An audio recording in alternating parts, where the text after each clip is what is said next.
VladTv, I don't front on everybody. I fronted on you. Mm-hmm. I did to you what you do to our culture. I bend you over and I you. What's up, everybody? This is the world famous Ed Lover, and you are watching Forgotten Kings TV. That's right, Forgotten Kings TV. Come on, son. He's gonna screw you. N.O.R.E's about N.O.R.E. You know, his word don't mean shit. He's a snake. That's the way I look at it. I don't N.O.R.E. anymore. The last time I was in Miami, like he told me he's gonna do it, but then just wouldn't give me a time or a date. And it's getting close to the end of my trip, and I'm still getting the runaround. And it turned into like, we started basically talking shit to each other over text. And at the end, he's like, you know something, man, I'm sorry. You know, you my friend, like I'm tripping. You know, you're right. You know, when I come to LA, we're going to do this, whatever else comes to LA. Ignores my calls again. And then I seen him do a media run with like Tony Yayo and them, and like do like a bunch of smaller, and shit. Yeah, doing a bunch of small podcasts. And I was like, man, fuck this, bro. Fuck this dude. And me and him, we got into a big fuck you back and forth. Address this real quick. I didn't want to address this in front of y'all, but I will. I will. VladTv, I don't front on everybody. I fronted on you. Mm-hmm. I did to you what you do to our culture. I bend you over and I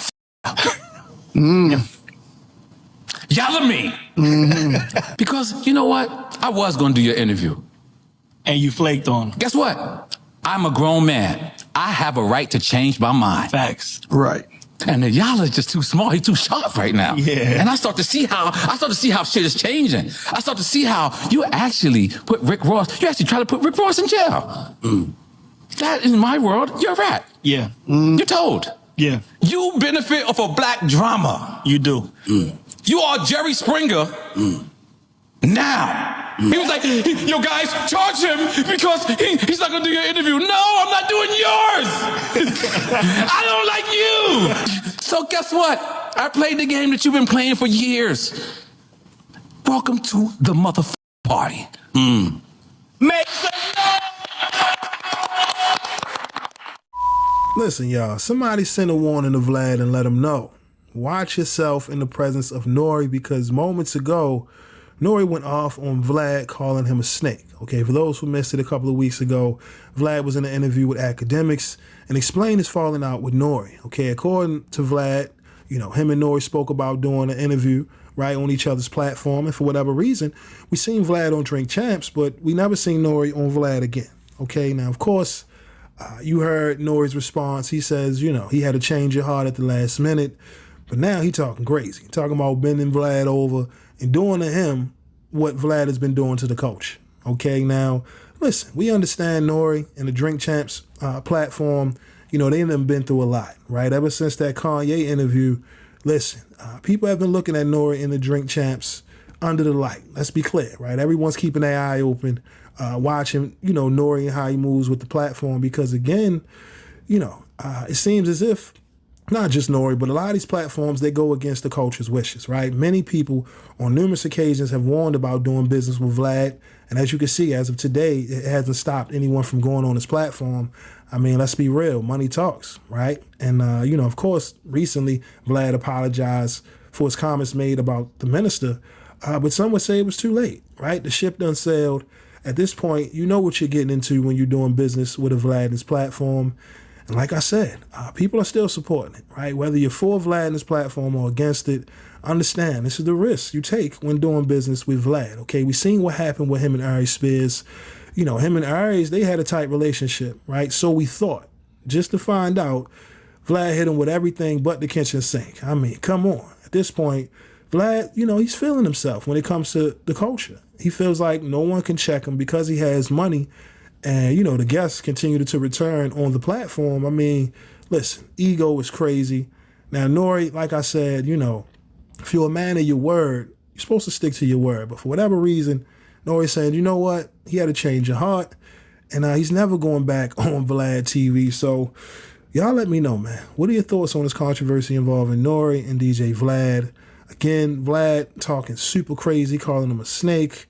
I mean, he went off on N.O.R.E. And as you can see, N.O.R.E. with his response, yeah, I don't know. He sounded like Faison on Money Talks in the cell with Chris Tucker. I mean, come on, man.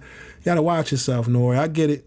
You were making a point, but the point is, he knew exactly what he was saying when he made that statement talking about, he effing Vlad. Like I said, it's wild. Of course, N.O.R.E., he's had his back and forth with Steven Jackson and many others, but y'all let me know, man. What are your thoughts on the controversy involving N.O.R.E. and DJ Vlad? Who do you think is in the right? Who do you think is in the wrong? Vlad, it doesn't seem like he's backing down, right, going off on N.O.R.E. And now N.O.R.E. with this response, listen, you just gave Vlad content for the next 3 months. So y'all let me know your thoughts down in the comment section below. With that being said, that's all I got for y'all today. Again, my name is Sensei Rip. Till next time, peace. Hey, N.O.R.E., you's a wild boy, man. I don't know what made you say that, but y'all be careful, man. Y'all watch yourself around N.O.R.E. I don't know where that came from, but yeah, I'm out, y'all. Peace.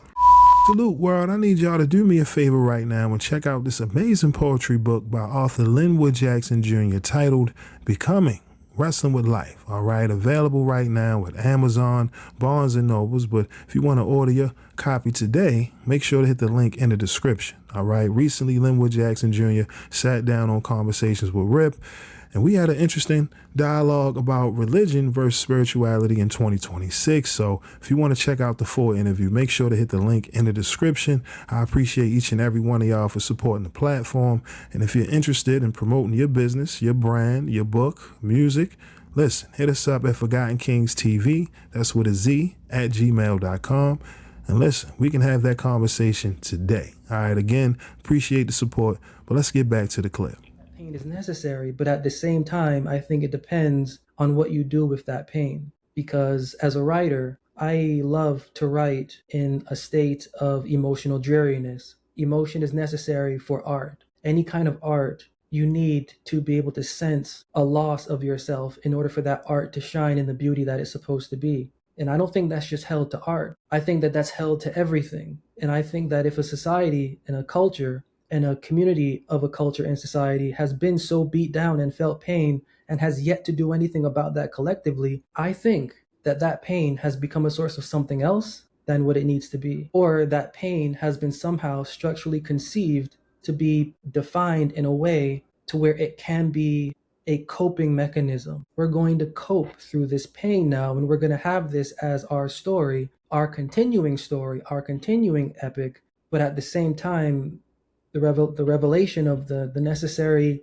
pain and alleviation from pain never taking place, one has to question what pain actually is to be defined as to such a community.